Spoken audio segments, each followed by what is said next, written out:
police investigated Bob Crane's apartment, they found the star of the 60s TV hit, Hogan's Heroes, face down his own bloody sheets. The back of his head had been caved in with a blunt object. To make sure the job was done, the murderer had tied an electric cord around his neck. Police assumed the murder weapon was one of the camera tripod combos Bob set up in secret to film the woman he brought home. Not only were some of the women totally unaware they were being filmed, some didn't even know Bob was planning a three-way with them, which involved Bob's friend and camera operator, John Carpenter. Bob Crane's death was so shocking, so bizarre, it became the scandal of the 1970s. The murder of the title character from Hogan's Hero would eventually be turned into a movie, 5 books, 3 major investigations, and countless articles and podcasts. If you follow any of these sources, you'll come to your own conclusion about who murdered Bob Crane, since the law never officially landed on a verdict. But if you look at Bob Crane's scandal with modern eyes, especially the days leading up to the murder, it takes on a new, tragic light. Reading about Bob Crane is like reading about the death of a pioneer in addiction. Bob was on the cutting edge of every one of his vices. For one, video cameras by JVC and Panasonic had just barely evolved to be the self-contained cassette systems we're used to, meaning the amateur camera technology was so new, Bob had to have a camera specialist in-house to help him record homemade porn. Bob was ahead of his time for his diagnosis too. Sex addiction wasn't new, but the term itself, sex addiction, only emerged in the 1970s and would finally be added to the Psych Handbook, aka the DSM, a full decade after Bob's death. And Scottsdale, where he died, was still a tiny, budding town in Arizona. It was in the midst of exploding, growing over 600% between 1960 and the year of Bob's death. Everything about Bob Crane's murder was scandalous and tragic. But from a modern perspective, one might conclude that Bob's addictions were hypercharged by his cleverness. The things that made Bob an innovative entertainer also made him an engineer of his own vices, practically inventing porn addiction before anyone could call him out on it. But that's part of what makes the creative mind so dangerous. It can be just as ingenious about getting its addictions met as it is with anything else requiring creative spark.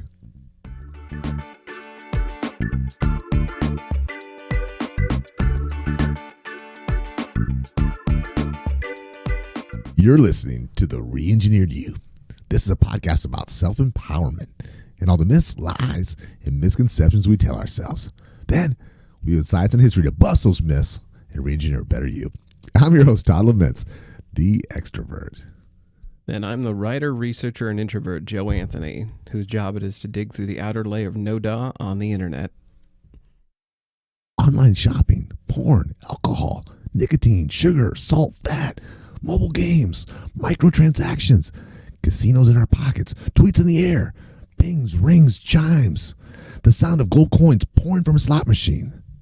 These days, the whole world is engineered to give your brain what it wants. More dopamine.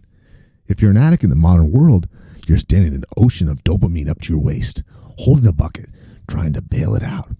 Because everything from your car, to your phone, to your kitchen is designed by the smartest minds on the planet to do one thing, to keep you hooked. So that's what today's episode is all about. The brilliant engineering that goes into addiction and how we can recognize it. So we have 3 myths about science of addiction to get us started. Myth 1. You can't trust an addict. The addict's brain is literally wired differently, and reports that claim addiction is a disease just proves it. Myth 2. There's no stopping an addict either. If they're deep in their dopamine disease, they'll find a way to get their fix, just like Bob Crane. Myth 3. Every addiction is unique. There's no such thing as a universal treatment for addictions in general, right? We're going to get to our myths, but first, I want to tell Joe why Bob Crane's death was so hard for Americans to wrap their heads around.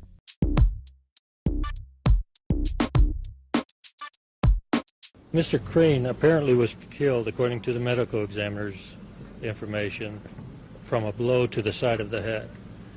And he was discovered about 2 o'clock this afternoon from an acquaintance of his. A blow from what? From a blunt instrument. We have not located, to this time, a blunt instrument. Crane's apartment has been cordoned off while police continue their investigation of the murder. Authorities say they have little to go on so far. No weapon, no suspect. Last year, we had an episode about Stephen King and about alcoholism. And you and I kind of, in that episode, shared some stories about addiction. Looking back at that, looking at this episode and what we talk about with Bob Crane being basically an engineer of his own addiction, what were the weird, clever things you did to manage your addiction? And I've definitely got some for me. The biggest one I did was I worked harder to earn more money so I can indulge in more of my vices. Okay. And then I went to extreme cover-ups to hide it. Okay. How about you? I think the double life aspect is a huge part of addiction. I mean, obviously, it's a huge part of what Bob Crane went through. On the public front, he is this charismatic, the face of, being the plucky World War II guy. My double life, I was a master of scheduling. Like, I would human resource myself and my addiction. Like, I would be like, okay, if I start drinking now at 8 p.m., I would get X amount of sleep. I could indulge this much, and I would always overdo it. I would always wake up, tired and hungover and groggy. But yeah, my cleverness went into how much can I get away with. This show we're talking about sex addiction, but this is talking about gambling, alcohol, drugs, control, whatever addictions there are. I think the biggest misconception that the addict has, and this is a big blind spot, as clever as they might be, they always think they're fooling everybody, and they're really not fooling anyone. Right. You just don't get confronted on it, so you think, aha, Joe doesn't know that I'm drunk.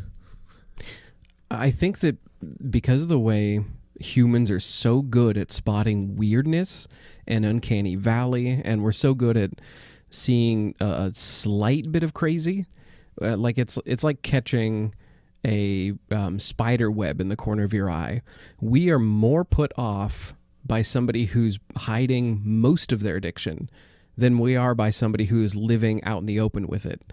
So we are more weirded out by that, and thus we spot it easier when somebody is hiding it and they're almost doing a good job. So the topic of today is how creative people deal with addiction and why it hurts them so much, like why it is so easy for the creative mind to be addicted. Bob Crane had a civil war that a lot of us won't have. And I compare it a lot to Bill Cosby. Bob Crane was a very handsome, clean-cut, likable person, and he was seen as this hero and good guy. So I would think that there would be a civil war in his heart and his head over being a total derelict at night and then being Mr. Nice Guy during the day. Don't you think that after a while that would kill you slowly?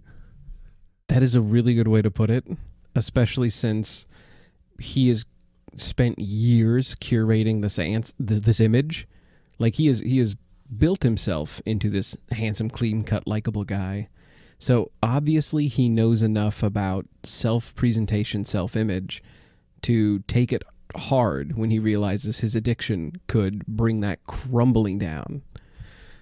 So with his charmingness, what's your take on that? Do you think that, I mean, you or I become addicted in the modern age, we go seek help, it's not so bad, nobody takes it as personally or as hard. But Bob Crane, like, why is it so tough for him? Well, for the beginning, it was a different time. family problems, any kind of addiction, especially a sex thing. Sex wasn't a thing that was talked about as commonly as it is now. Not in any way. And I want to take you back to what he was. He started out as a radio guy. And he is a, model handsome, talented, and he would interview stars from all over the world. Bob Hope. I mean, he had a very established, it was the number 2 radio station in the Los Angeles market, which was the second biggest radio market in the country. That is crazy. So think about it. Every starlet and star that came through Hollywood was on his show. He was the Joe Rogan show of his age, except funny and not controversial. And he was probably a little more talented than Joe Rogan. He was a very good drummer. He was a musician. Rogan's what is he? He's a stand-up comedy. Yeah. But I don't find particularly funny. I think but yeah. I was going to say Larry King, but I think Joe Rogan's probably a little better. So he was a fun guy. He was a popular guy. His show had a lot of gimmicks. He made fun of his guests. He would tease them. And then he'd actually even make fun of his sponsors. So I said, you tell him. So he said, all right, I will. So the next day, this gentleman came on the show, and I cannot name him now for legal reasons. He's going to sue me, because it's a true story. He came on the air the next day, a very high official at the post office, too. And he read the law. It says, don't mail dead flies. And I didn't know that. And he made a big thing about them being diseased. And I said, well, now let me ask you something. What about if they boiled them first? So he was just a fun guy. And then he got his big break. He got a call. We have a script for you. It's a prison war movie from World War II about Nazi Germany. And this is what he said. He said, no. He goes, I'm a comedy. I'm a lighthearted guy, happy guy, family guy. I'm not going to do a serious war movie or war TV show. And they go, it's not. It's a comedy. He's like, what's funny about Nazi Germany? Right. The modern equivalent is us being like, Todd, I have a comedy for you to star in. It's about Guantanamo Bay. We're going. Yeah, it didn't make any sense. He agreed to do it for what? For the money and the fame, right? Right. TV Guide reviled it. They said it was the worst sitcom ever. And that shows how much they know, because it ended up being a monster hit. It was syndicated. It was on cable television for years. I was going to say, like, it wasn't number 1, not by far, but it was like number 7, number 10. Like, it was in like the top 10 for several of the years it was airing.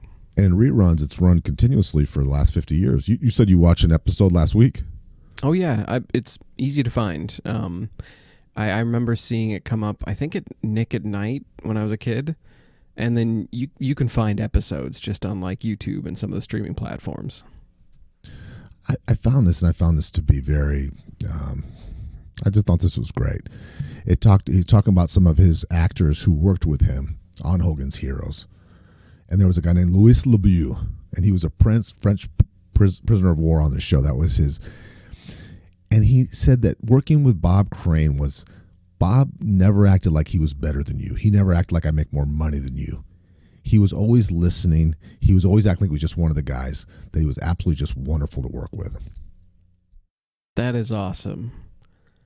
Especially coming from Hollywood. Like he wasn't pulled into the show. He started out in a form of entertainment. So being that humble and nice is incredible. There started some signs early in his Hogan's Hero career. He was married to his high school sweetheart who he met when he was 17. He got married when he was 18. So he was a very married man his whole life when he was all doing all this sexual depravity we're going to talk about. Okay. I've got a weird question.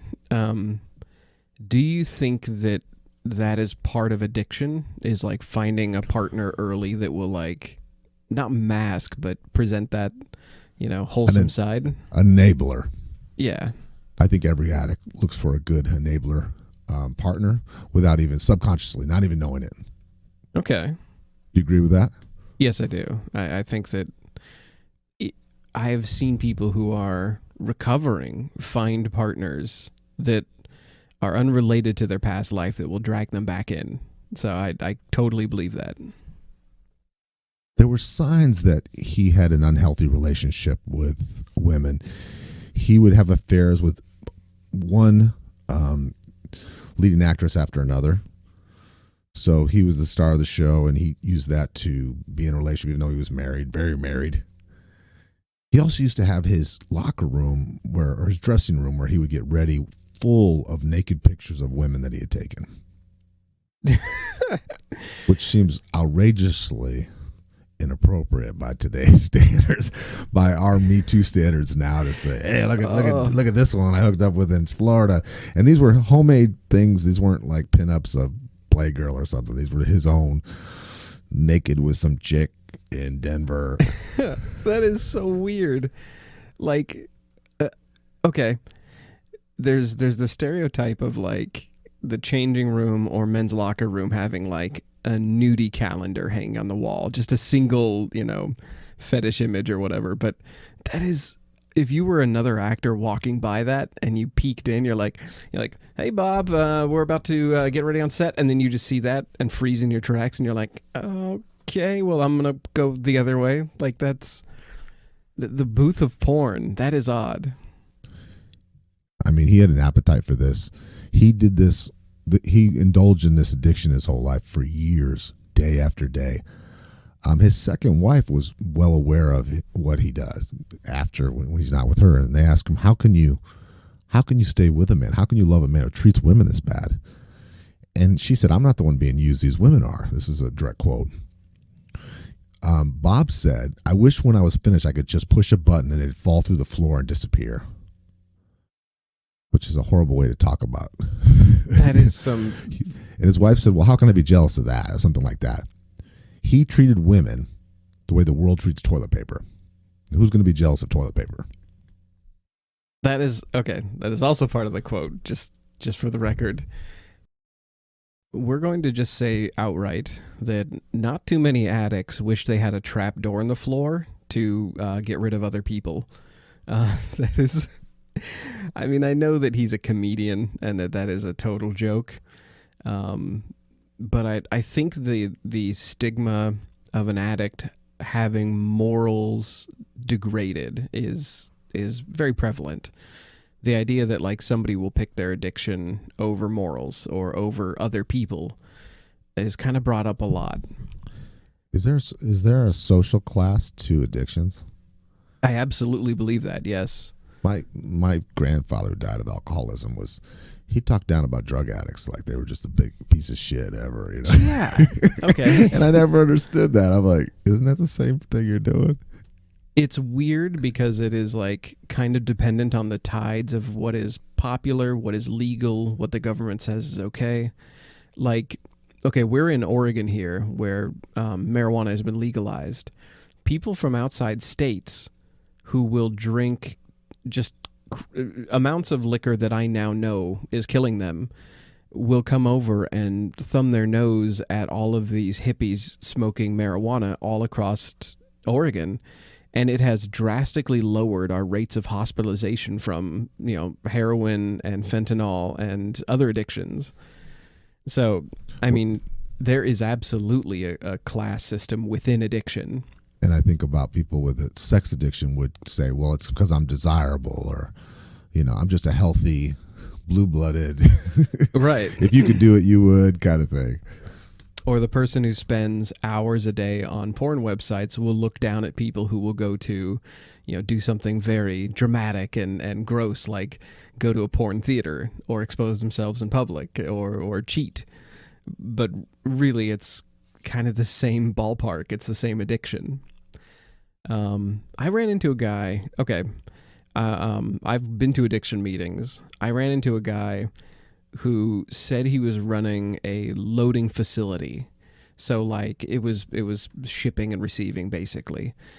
And he said that when he was in the midst of his addiction, he drank. He said if they knew what I was capable of, that younger me would have had this place in rubble. They'd never trust me.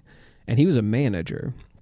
Now, ironically, like almost in the same breath, that same person said he won't hire addicts. Because he knows them too well. I think that was what he was getting at. But he himself said that, like, even though he is a functioning addict and considers himself to be responsible and somebody you can trust, he wouldn't trust one, even if they were like recovering. I think every addiction has a time where they're functional. Yeah. They actually excel. And so a lot of times their life can be getting better, so they can associate it with, hey, I can handle this, and this is never going to be a problem. And then it does always go to shit, though, without 100% of the time. Yeah, there's a brief period of time where opium addicts are stealing money. There's a time where, the classic in America is cocaine addicts, taking cash from like grandma's purse. But I think that is such a small window. It's over publicized. It's like what we talk about with the news, where like we've seen enough of that to where it is branded all addicts as untrustworthy. We don't put them in different classes. They do it. So like we don't recognize that there is a very slim amount of addicts that you can't trust with, money or a job. But the rest generally, like pushing them out of jobs or not trusting them is going to cost them we'll get into this definitely in part 3, but like alienating them might cost them their return to society. We did an episode recently about the Reddit Am I the Asshole? And in that episode we talked about actor-observer asymmetry, which is basically, if I'm a jerk, it's because of circumstances today. If someone else is a jerk, it's because they're a jerk to the fabric of their being. I view this outlook, the stigma of addiction, very similarly. If I'm an addiction, it's faulty wiring, and I can overcome it eventually. I'm the Tony Stark of addiction. It's not so bad. If they're an addict, it's because they're weak, and they didn't just say no like Dare taught us. I do want to asterisk this, and I'll speak for Joe and I.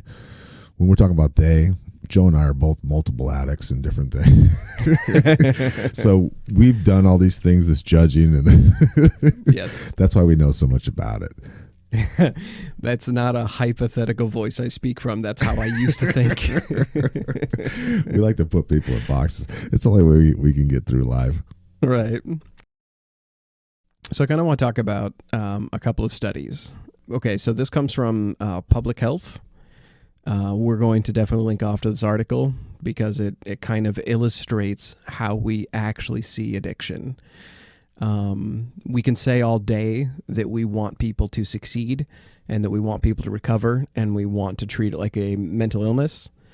But this was published and it went over a sample study of 709 participants, and they asked them about their attitudes toward addiction and, mental illness. Not only did this study find that people had more negative opinions about those with drug addiction than mental illness, the research also found that people would oppose policies that would help drug addicts in their recovery. Have you seen like weird Southern policies come out that are anti-addict, where they I watched a TED Talk we're going to talk about where like he mentions taking women who had been addicts and done something heinous, putting shirts on them that say I was an addict and making them do public services like building coffins or digging ditches and like publicly shaming them. See, that's interesting. And just before you were talking about that, I'm thinking that the sex addiction is the least visible of addictions. Yeah. And I know some people have had them. I was very involved in a church, and I remember they said that 1 in 5 males in the church has a serious pornography addiction. And I remember looking around and feeling like I need to jump up and defend myself and say, hey, I'm not one of them. Right. But if you think about that and then the collateral damage in the marriage and, with the alcohol, the gambling, up all night, you can see it on their face and smell it, but you can't see it. It's the sex stuff. Right. We're going to cover a lot of different addictions in this episode. Most of them, I'd say about half of them are invisible, or they're looked at as so common we don't care about them. phone addiction, caffeine addiction, addiction to sugar. I mean, there's addictions that hit the dopamine spot just as hard as hard drugs do. But on that whole T-shirt thing with the TED Talks, I guarantee the person who wrote that, the people that wrote that, the people delivering that speech, each of them has something that they should line up and be in the addiction line as well. Right, exactly. Yeah, we want to shame people into stopping their addiction, when in reality that is the worst thing to do. So we're getting a little bit ahead of ourselves. To this study, they say that the guy I met at an addiction program, he was not an outlier. Only about 1 in 5 people said during the study they would work closely on a job with somebody who's addicted, compared to 60% of people who said they'd work with someone with mental illness. So, like, you mentioned 1 in 5 guys, according to your church, has a porn addiction. So, like, only those 1 in 5 people are willing to work with other addicts. Like, the 20% of people willing to work with somebody who's addicted. What about these self-righteous assholes, the rest of them? Right, I'm gonna be a splash of cold water here. Everybody who responded to that is probably addicted to something. Like, we're going to go through this on the show. Yeah, when I stood up at church and said, I'm not addicted to porn, someone should have stood up and said, yeah, but he's a drug addict and he's an alcoholic. And put me back in my place. The public view on different addictions, that there's good addictions and bad addictions, all that nonsense, that is actually what's holding us back from calling each other out on this. 43% were opposed to giving individual addicts basically the equivalent of health insurance, or to giving health insurance to people at large when it, lumped addicts in with the insurance. So, I mean, like, we literally want to stop taking care of addicts, which is crazy. Like everything we're going to talk about as far as public opinion goes is complete insanity. I'm going to say it, just my opinion. We don't see addicts as people when they are in the midst of their addiction. Like, I've heard writers talk about how, movies about zombies are actually about addiction. I get that. That makes sense, doesn't it? Yeah. And the final one in here, the final nail in this coffin for this research, respondents agreed on one question. Roughly 3 in 10 people believe that recovery from a mental illness or drug addiction is impossible. So there's a lot of people who don't even think that you can come back from an addiction. They're just going to write you off like a leper. Right. So that is kind of our first way that the creative mind gets enslaved by addiction. It's actually probably like our third way we've covered already. We make up reasons not to care for each other. We create characters or caricatures of that person. Even if we were that person in the past, we will come up with reasons not to trust you. We won't advocate to let you use heavy machinery or do our grunt jobs or do any job, really. Instead, we're advocating that we put everyone on the same moral scale as ourselves. And like we mentioned, I mean, okay, let's talk food addiction for just a second. Food is engineered to be addictive. I think of that. When I was 50 pounds heavier than I am today, I used to go to 7-Eleven and get the biggest big gulp I could get. And then I get all these Reese's peanut butter cups, and I used to just slam them down in minutes. And then a friend explained to me it's that food dopamine, that sugar. Right. Because I'm like, I was disgusted by myself. I was disgusted by how fat I was. I was disgusted by the way I was eating. I mean, I was going to eat the goddamn wrapper on those things. And he says you get a rush from those peanut butter cups and that soda. And we, especially online, we fat shame just as hard as we shame addicts. Like, we really treat all types of addiction with the same level of contempt and shame. I think mostly because we're afraid it could happen to us, or we don't want to think about our own addiction, which, again, I guarantee we have one. All drugs utilize the same part of the brain. You mentioned the dopamine. Food built to stimulate you will hyper-satisfy receptors that are already there. These are the receptors that other things that key off dopamine will hit. taste buds that would love to get a taste of real honey back in the caveman period now get your Slurpee or a McFlurry every other day. There's a fun fact about food engineering. Every piece of food is engineered. The potato chip, when it cracks, when you chomp into a potato chip, The sound. yeah, the fracture of the chip emulates and goes faster than the fracture of fresh vegetables. So it actually tricks your brain into thinking that like you're chomping into something that is, delicious. Just the very first start of tasting a potato chip, just the crunch is designed to make your brain be like, "Oh, this is nice." To hook you. Yeah, to hook you. Yeah, I remember one of my friends used to download coupons for Arby's, and he would eat like 4 to 8 Arby's sandwiches a day because he was so good at like gaming the coupon system. You want to talk about, being creative in your addiction. I mean, I definitely have gone to great lengths to like, what is the deal of the day for certain, drinks that I want. I could get this type of scotch or this type of whiskey, but, why don't I get the lower end stuff because it's, 2 bottles for the same price. So, yeah, food addiction. I can't tell you how many people I know at the office will have these elaborate rituals to get exactly the right combination of food for their lunch. Here's kind of the mind bender. Have you ever heard of the idea that addiction is a learned behavior, that it's not fully hardwired from the start? I think of people, it's hard to say, people who are raised in one of those families, of how much of it's genetic and how much of it is exposure to alcohol and drugs. When you were satisfying an addiction of some sort, did you have a ritual, like a daily ritual around it? Oh, absolutely. With drugs, it was the going and getting it, the setting it up, that was exciting.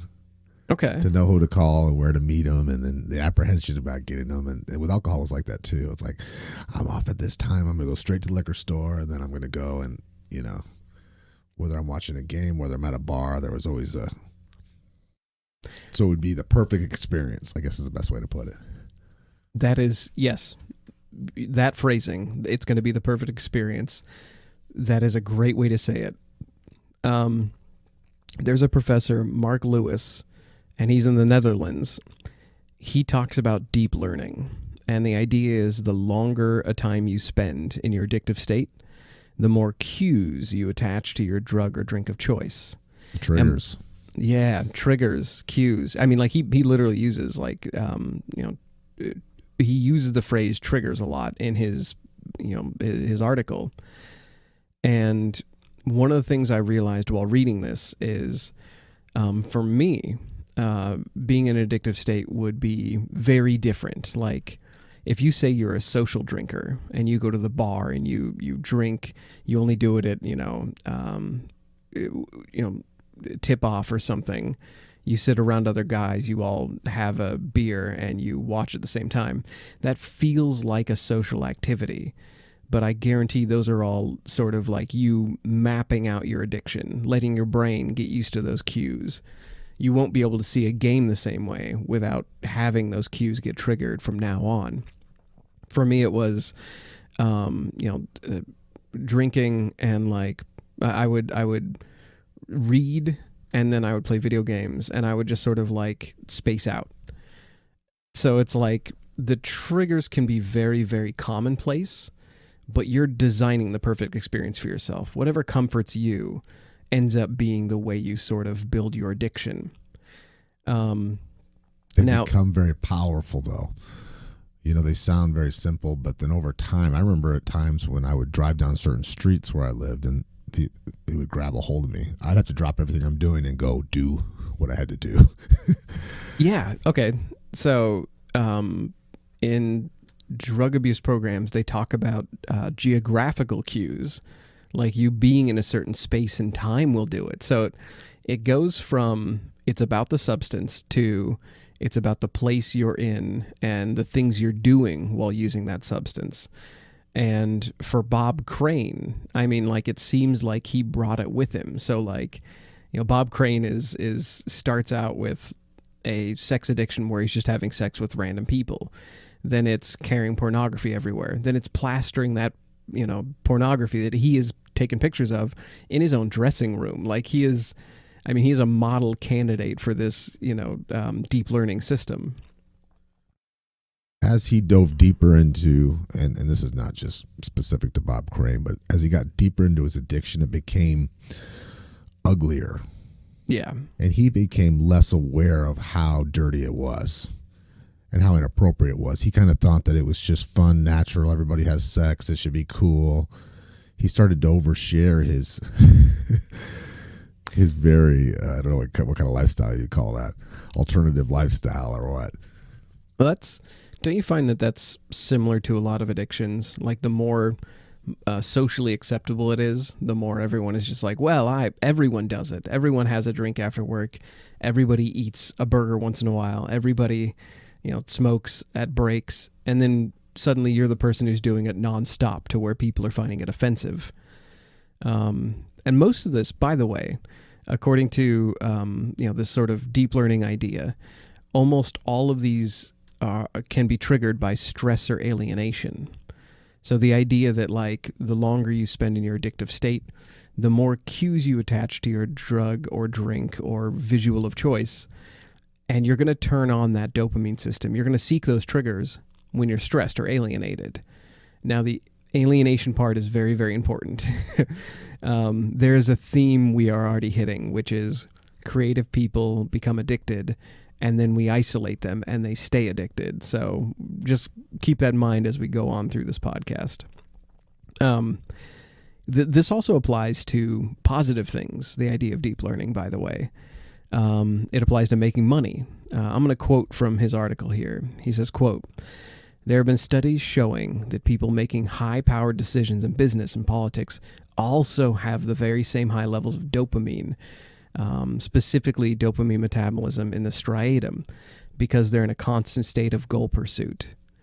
So Bob Crane chasing the next conquest, the next woman he's going to put through his metaphorical hatch in the floor, he's activating the same dopamine metabolism in the striatum, the same mechanism as when he is kicking ass in his radio show or getting that new deal for Hogan's Heroes or making these big professional moves. He says, quote, "Most people who become addicted are experiencing some kind of loneliness, depression, or alienation." So I'm betting Bob Crane felt pretty lonely sometimes and that his public face was covering up a few things. I hate sympathizing with rich, famous people. That's not really my strong suit, but I can't imagine performing at that level for that many years would be exhausting and stressful. And there's a certain, to keep famous is harder than getting famous, I'm pretty sure, right? So he was hustling. So this was a way that to blow off steam and then got way out of hand. So I don't want to be guilty of yada-yadaing over all of Bob Crane's career, but I was hoping we could sort of skip the years on Hogan's Heroes. I mean, because we know that he was making inappropriate passes at women at work and dating starlets and using his position to have sex with, women who were guest starring and things. But can we get to the part where his addiction started to spiral? Because that's kind of what our interest is today. He's having problems in his life. And I think it's important to remember that he was very famous and he was very loved and he was a good-looking, charismatic entertainer. So he had lots of attraction from everybody. A lot of people were attracted to him. So he had a lot of, what'd you call that? A lot of temptation. More than most. A lot of opportunity. Yeah, that makes sense. Okay. Opportunity, that sounds like that sounds like you might be a player for that if we get groupies for the re-engineered Jew. It's like, hey, I've got some opportunities backstage. His life, so he had his radio show. This was the big chunks of his career. He had the radio show where he was a huge hit in LA, second biggest station. Then he had Hogan's Heroes, which was a monster sitcom. Did a couple movies, and then he did a lot of dinner theater. And that's when his depravities hit its. That's when he was doing his Hogan's Heroes thing at night, he used to play the drums in just like local nightclubs, and he'd meet women there. But when things really started to go downhill was when he found his buddy, his partner in all this, who was a video camera in the pioneer days of video cameras, John Carpenter. And how he met John was a kind of a Hollywood big shot. He would go to a lot of stars' houses and help them put VCRs in. Okay. So I'm guessing back then they were as big as this table that we're talking on right now. So a guy who's addicted to videotaping porn finds somebody who is an expert at it. He didn't even know what that was. He didn't know how to videotape. He knew how to make movies because he's been in TV and stuff. This guy's showing him home movies. And so he came over and set stuff up for him. He was like, he'd do an audio for him. And then they became fast friends and they started hanging out. And then so they'd go out as kind of as a team, and Bob would use his fame to meet some young ladies, and then they would go back to their place and videotape this orgy. And this wasn't a once or twice thing. This was a daily thing they did. Oh, wow. And Okay. they did it all over the country and all over the world. So that's finding a mating between technology and addiction and then taking it on tour. That is crazy.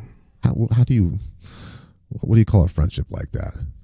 How do you label a friendship like that? Your Enabling. orgy buddy.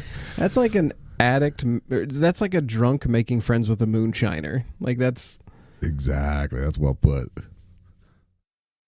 So his life was kind of headed downhill. Bob did seek out help for his addiction at one point of his career. His life was spiraling out of control. He lost a marriage. He had kids. And so he tried to get some help, but it didn't stick. okay.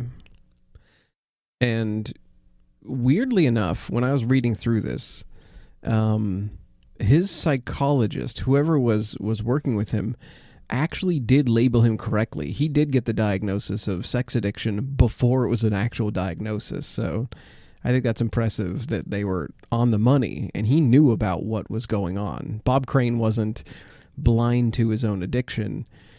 He was just very creative about hiding it and getting it. Seems like that would be a hard one to stop. Yeah. You know, the one that I always think about is Tiger Woods, and I'm sure there's lots of sex addictions we don't know about, but that was one that when you start hearing the feared numbers of it, you think, oh yeah, but you think who would have time or energy for that? That takes your mind to be a little broken to want to have sex that much. Right. Well, that's where we get into the classification of addiction. Like we prefer to label somebody as a cheater and just sort of like write them off as, oh, you're a cheater, which means you're an asshole, you're a bastard. Yeah, scumbag. Yeah, when one of those scumbags says, hold on, I'm a sex addict, I've been diagnosed, we laugh at that. Like I've seen people in the mainstream media be like, oh, they're pulling that card. Yeah. Or you always see that joke in all the comedy movies where at the addiction meetings, they're all having sex out in the bushes after the meeting. Right. It isn't taken as seriously as drugs and alcohol. No, it's not. I mean, maybe after reading Bob Crane, people might take it more seriously because lethal consequences in this case. How much of this is having a lot of money and a lot of time?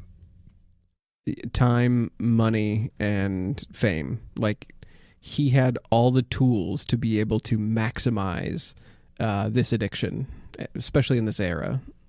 Speaking of eras where an addiction can be at its prime, can we talk just a tiny bit about phone addiction?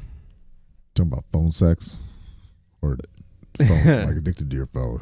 Just addicted to your phone. Yeah, I guess if you have a phone addiction and you're a sex addict or porn addict, then the two definitely intersect.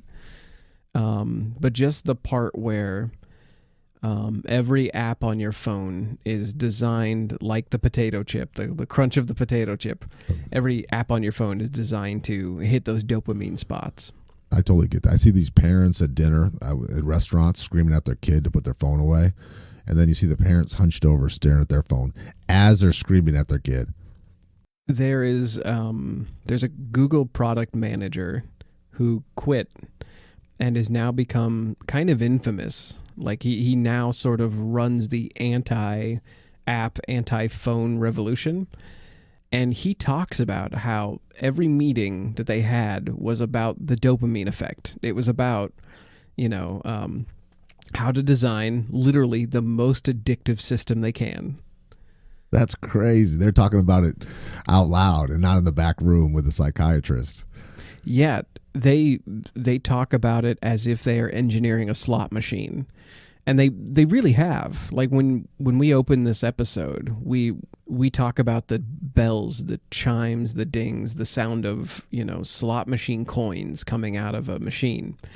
They literally have used every sound they can, every cue they can to get us to pay attention to our phones for a little bit longer.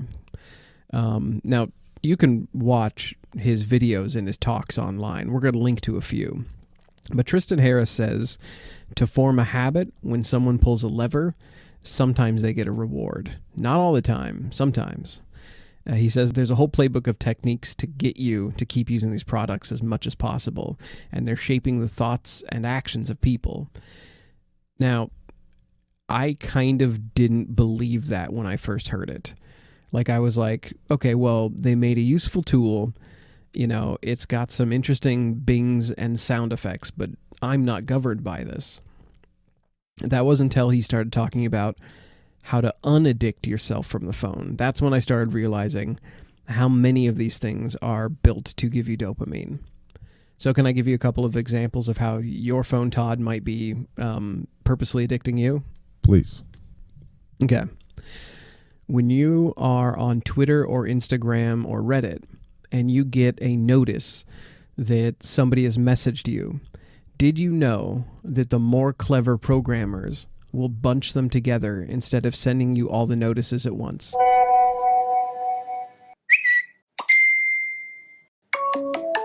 No, I did not know that. So, for a while, Instagram experimented with giving you bursts of messages instead of releasing them naturally, like when you would get a notification normally. What's more effective?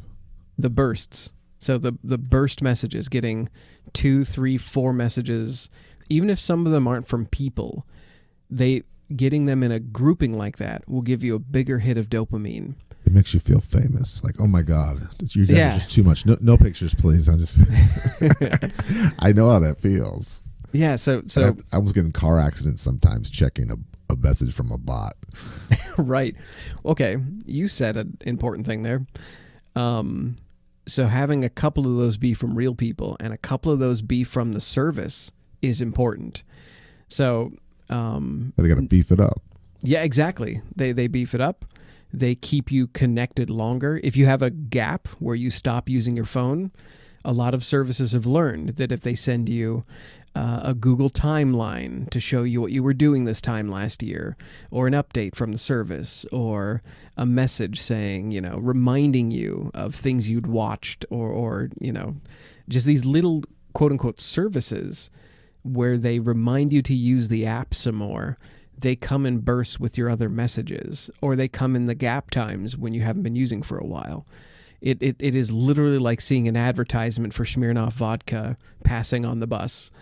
It is crazy, but one of the things you can unaddict yourself is to pay attention to that. Well, one thing, Joe and I are both creative souls, and I don't know about you, but I'll speak for me that when you post something creative that you've worked on with a team or with yourself, what reaction you get online makes a huge difference on how you feel about it. Oh, absolutely. And you think that we'd be past that, but no, it validates it or it discredits it, right? I joke with writing collaborators online that I'm not here to write a good story. I'm here for the dopamine. I've used that phrase for fun. Joe's such a jackass too. On the way over here, we're having our meeting for our pre-meeting recorded before we do our show, and he was bragging about 400,000 people reading his Reddit things. And I rolled my eyes, but he just kept on going and talking about it. So, well, I have to let you know that's obviously I've turned off a lot of my phone notifications. I have to get that validation somewhere so it's from Todd. To unhook yourself from phone addiction, it's actually quite simple. Turn off non-human suggestions, links, and updates on all of your apps if you can. Most of them actually do have an option to say, don't message me unless it's a real person. You'll be shocked at how often that thing does not ring anymore. Grayscale your screen if you can. Now, that may sound very boring, making your phone into a black and white TV, but the reason why is all pending notification windows have a little red bubble or check on it for a reason. Your eye prioritizes looking at that app above all others. So if you see that little red bubble, you will click on it, especially if it has a number in that bubble, like a white 1 or 2 or 3 in that red bubble. Your finger will draw to it. Restrict your home screen to everyday tools that are necessary, like Lyft, calendar, calculator. Nothing that has a entertainment scroll or an autoplay or an infinite scroll, because those are just addictive time sinks. Throughout this episode, we've talked about, or I have hinted at, the idea that addiction might be made worse by isolating addicts, by shaming them and putting t-shirts on them that say addict and making them do public services, or choosing not to work with them. The guy I met who would not hire a recovering addict even though he was one, when I mentioned that we would prefer not to have them get medical benefits, all these things that we are willing to vote into place to shame, isolate, and restrict addicts basically it's having the opposite effect. Explain. I'm gonna link to it's a TED Talks by Johann Hari, and his TED Talk is called "Everything You Think You Know About Addiction Is Wrong." And I went and I chased down a bunch of his sources because I wanted to make sure that this wasn't all just hokum, that he wasn't just a feel-good hippie espousing how we should embrace, addicts with a hug. Idealistic BS. Right. In his TED Talk, he references a famous study, and it was called the Rat Park Study. Have you ever heard of the Rat Park or Rat Haven? Rat Park, Rat Haven, no. Okay. And this is, when I say famous, it was done in the 70s, and it has been upheld in every article or every talk I've heard where someone mentions, hey, why do we keep trying to isolate addicts? The idea was, we used to study cocaine addiction by putting it in water in rat tanks. We've even talked about this on our show. Yeah, I have heard that study before. Okay. So years and years and years, scientists are testing addictive substances by putting them in water in rat tanks and saying, oh, look, cocaine is 100% addictive. Alcohol is 70% addictive. MDMA is 30%, whatever the numbers are. I'm throwing those out there. And eventually the rats pick cocaine over food. They always do, yeah. Most addictive substances, the rats will pick it over food or regular water, and then it will die of overdose at some point. But a scientist came in and was like, hey, what if we put them in, they have nothing to do. Those rats live in a tank like poor people live in their apartment. There's nothing there. It's blank on the walls. They don't have social connections. There's literally nothing to do except to escape their environment by doing that drug. This sounds a lot to me like rural America and methamphetamines. I am glad you went there, because that's where my mind went too. So they designed an experiment where they put in toys and a good rat environment, a variety of foods. They put in other rats to socialize with. They made sure they had social bonds. They gave them things to do and an environment that wasn't dismal and depressing. And the rats, wouldn't you know, hardly ever got addicted when they had those connections. When they were not mentally trying to escape their environment, they were actually not just far less likely, it was almost unheard of that the rats would die from the the cocaine laced water, or that they would become addicted in the first place. This is very similar to how AA works. AA has a system that they don't tell you, but what it is set up to is you take all your friends from the bar and you make new relationships with people who don't drink. Yes. So you just scramble your relationship and then you get super busy. In AA, they have activity every day of the week, every day of the year. And the reason for that is what you're just talking about, is to get you so busy, you don't think about drugs or drinking anymore. Right. You make connections that need you to be there and to be present and to not be checked out. If you take someone who is an addict, you make them more poor by stigmatizing what they do. You remove the jobs they can get, because most people don't want to hire an addict. You make sure they don't have money by putting on their record that they are a felon. You make sure that they never get above a certain level of income or apartment because you put these things on their record. You isolate them. You put in a system that will arrest them if they get caught with their drug again, so they literally have to be hiding it. What you're basically doing, and he says this in his talk, Johan Hari, he says, if you wanted to design a system that kills addicts or make sure they never recover, we've done it. That's what America is right now. To your point, the wealthy friends that I know who are also addicts, they have judgmental families and overbearing spouses, and they have work. They have so many projects on their hands, they can't possibly succumb to that addiction. They got too much to do to die. Right. Exactly. God, I'd love to just check out, but I gotta get this done. Right. And obviously, phone addictions like Facebook and Twitter, those do not count as real bonds. Those will not get you out of the blank rat cage. You need to be interacting with real people to satisfy that. I've been on both sides of the fence with this. What this sounds to me, Joe, you're talking about, and it makes perfect sense, is that tough love doesn't work all the time. And I have noticed that people who come from families, let's say they're trust fund kids and stuff, they always seem to recover for 99% of the time. Yes. Because the family keeps bailing them out, and they get enough bails out. And then I've seen the other side where there are no resources, and the people do end up on the streets way more often. Yeah. You even use the term I use, which is the rich kids get bailed out. The way we could look at it is they had the resources to do something else, so they didn't hate their environment. They had social connections. They had enough things to drag them back to distract them, that they didn't need to stay in that system where they're escaping an environment mentally by doing the drug, I mean. It's hard, though. You have to be able to afford to have fun, too. Distractions cost money. They do. They absolutely do. Johan ends his TED Talk with an amazing phrase.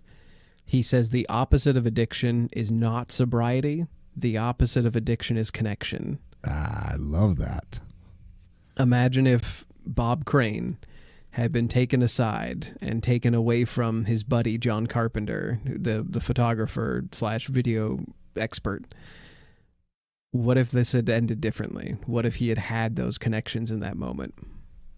Bob Crane used people based on his movie star good looks and his stellar reputation. So to me, this is what happened.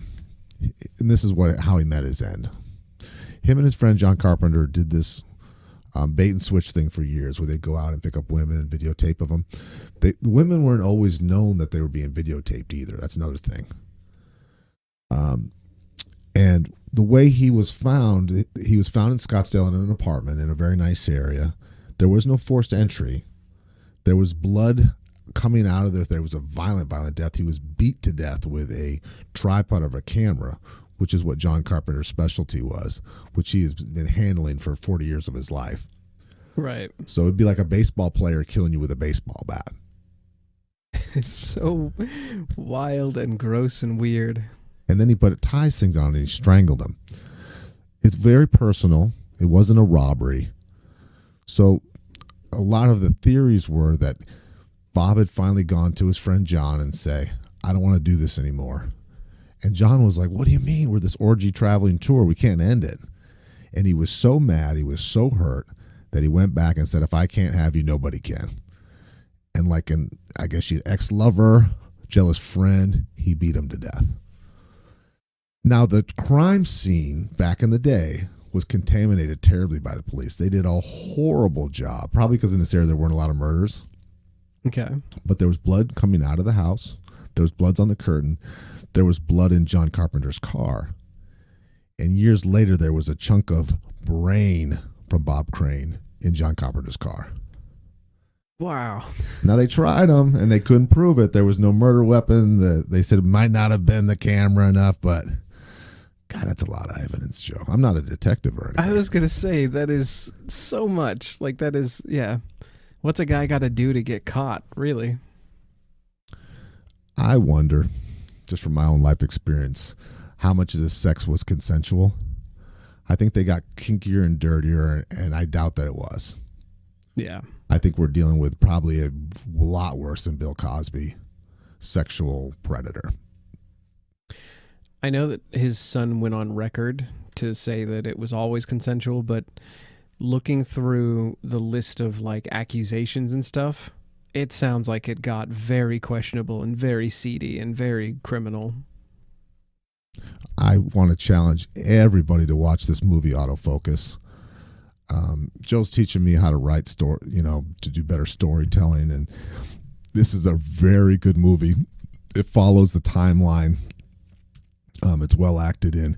It does a great job at seeing these value changes in this man who is, playing a good guy by day and bad guy at night.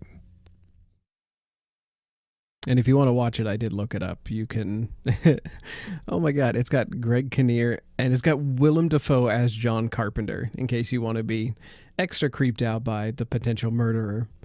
But yeah, you can rent it on like YouTube and Amazon and things like that. It's a good movie. It's a creepy movie. You got to take a shower afterwards. You're like, I wish for all of us as humans, Joe, we could all just get that one get out of our addiction free card. Wouldn't that be nice? Yes, but late. I would want people to feel what addiction is like before they get out of it. But before it takes them. Exactly. Yeah.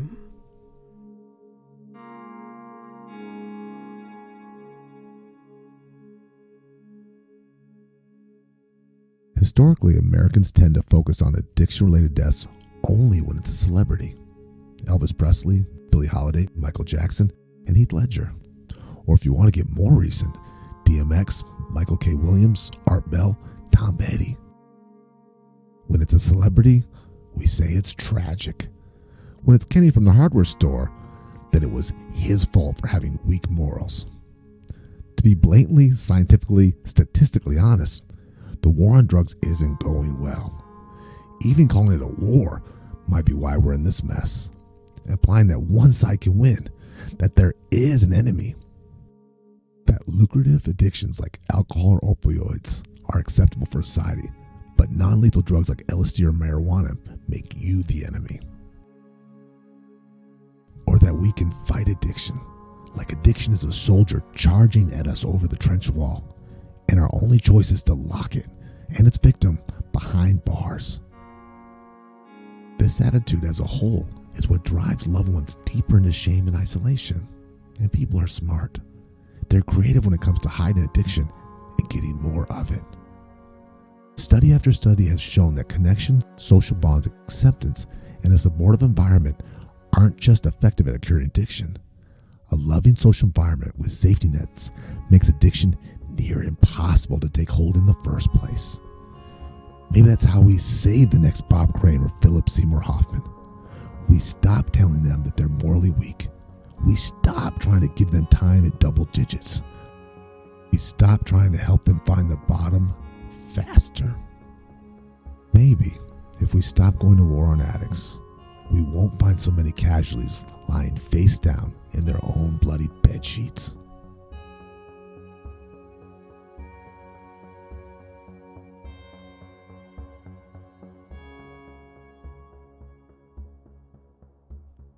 You've been listening to The Re-Engineered You. Thank you so much for listening to the show. You mean the world to us. We have a new episode every week. You can connect with us at www.re-engineeredyou.com. That's where we have research links, show notes, feedback, and blog articles for each of our episodes. We're not experts in anything, but we've got an opinion on everything.